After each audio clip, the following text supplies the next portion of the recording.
সবাইকে আবারও স্বাগত জানাচ্ছি এনার কিচেনে আরও একটা রেসিপি দেখার জন্য। বন্ধুরা, আজকে আমি তৈরি করেছি দুধে ভেজানো চিতই পিঠা। হয়তো ভাববেন যে শীতের পিঠা গরমে খেতে মজা লাগবে, তো হ্যাঁ, অবশ্যই মজা লাগবে। আসলে এই পিঠাগুলো যে কোনো সময়ই তৈরি করা সম্ভব যদি উপকরণগুলো ঘরে থাকে।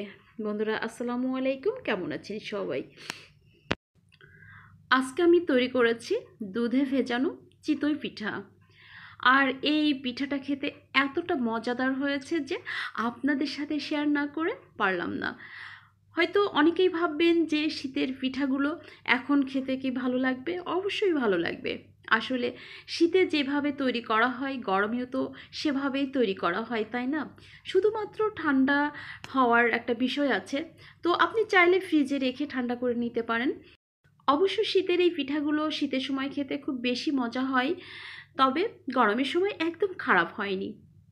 এই যে আমি দেখিয়ে দিচ্ছি যে পিঠাগুলো কেমন হয়েছে। শীতের সময় আর গরমের সময় স্বাদ কিন্তু একই থাকে। তো যাই হোক, পিঠাগুলো দেখেই বুঝতে পারছেন যে পিঠাগুলো কতটা মজাদার হয়েছে। বন্ধুরা, তাহলে চলুন দেখিয়ে নেওয়া যাক পিঠাগুলো আমি কিভাবে তৈরি করেছি। এখানে দেখতেই পাচ্ছেন আমি চুলায় প্রথমে দুধ জাল করে নিয়েছি। এবার দিয়ে দিচ্ছি খেজুরের পাটালি অর্থাৎ খেজুরের গুড়। আপনারা চাইলে চিনি দিয়ে তৈরি করতে পারেন, কিন্তু চিনি থেকে খেজুরের গুড় বা পাটালি দিয়ে তৈরি করলে বেশি স্বাদ আসে। তো বন্ধুরা, আমরা অনেকেই কিন্তু ফ্রিজে পাটালি গুড় এগুলো রেখে দিই, বিশেষ করে আমি তো রেখে দিই। তো এই পর্যায়ে দিয়ে দিলাম 4-5টা এলাচ থেতো করে আর 2 টুকরা দারুচিনি। তো দেখতে পাচ্ছেন আমি এখন এই মিশ্রণটা খুব ভালোভাবে জাল করে নিচ্ছি। এই যে দেখুন, আমি কিন্তু মিষ্টিটা চেক করে নিচ্ছি যে মিষ্টিটা ঠিক আছে কিনা। হ্যাঁ, মিষ্টিটা একদম ঠিকঠাক আছে। আর এই মিশ্রণটা একটু ভালো করে জাল করে নিতে হবে। আর এই যে দেখতে পাচ্ছেন পিঠাগুলো কিন্তু আমি আগেই তৈরি করে নিয়েছিলাম। দেখুন, আমরা কিন্তু কম বেশি সবাই এই পিঠা তৈরি করতে পারি, তবে পিঠাগুলো যদি ছিদ্রযুক্ত হয় সেই পিঠাগুলো কিন্তু ভালো ভিজে। তো দেখতে পাচ্ছেন আমার পিঠাগুলো কিন্তু অনেক সুন্দর হয়েছে। এবার আমি সব পিঠাগুলো এই দুধের মিশ্রণের মধ্যে দিয়ে দিব। তো যাই হোক বন্ধুরা, দেখতে পাচ্ছেন আমি এই মিশ্রণটা খুব ভালো করে জাল করে নিচ্ছি।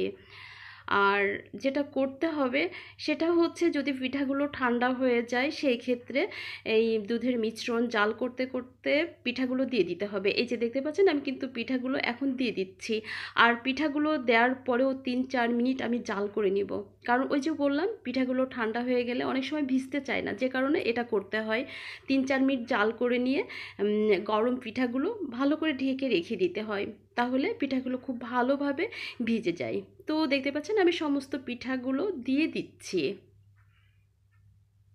এই যে দেখুন, আমি পিঠাগুলো দিয়ে দিয়েছি আর চুলার উপর রেখে আরও 2-3 মিনিট জাল করে নিচ্ছি।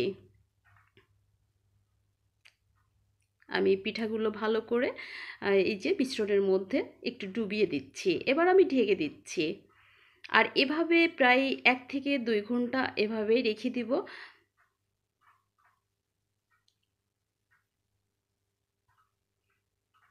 এই যে এবার দেখুন আমি 2 ঘন্টা পরে পিঠাগুলো আলগা করে নিয়েছি আর তুলে আপনাদেরকে দেখিয়ে দিচ্ছি কেমন হয়েছে। মাশাআল্লাহ, অনেক সুন্দর হয়েছে। তো যাই হোক বন্ধুরা, আমরা তো সবাই কম বেশি এই পিঠা তৈরি করতে পারি। আমার শেয়ার করার একটাই কারণ যে গরমের সময় এই পিঠাটা তৈরি করা যায় কি না সেটাই আপনাদেরকে দেখানোর জন্য এটা শেয়ার করলাম। আর বন্ধুরা, যদি আমার আজকের এই পিঠা রেসিপি আপনাদের ভালো লেগে থাকে অবশ্যই দেখবেন, দেখার সময় লাইক কমেন্ট করতে ভুলবেন না। আর বন্ধুরা, বাসায় অবশ্যই ট্রাই করবেন, গরমের সময় খুব ভালো লাগবে। তো যাই হোক, অনেকক্ষণ কষ্ট করে আমার সাথে থাকার জন্য আপনাদেরকে অসংখ্য ধন্যবাদ। আবারও দেখা হবে, অর্থাৎ কথা হবে নেক্সট কোনো রেসিপিতে। সে পর্যন্ত সবাই ভালো থাকবেন, সুস্থ থাকবেন। আজকের মতো বিদায় নিচ্ছি আমি নিম্নি। খোদা হাফেজ।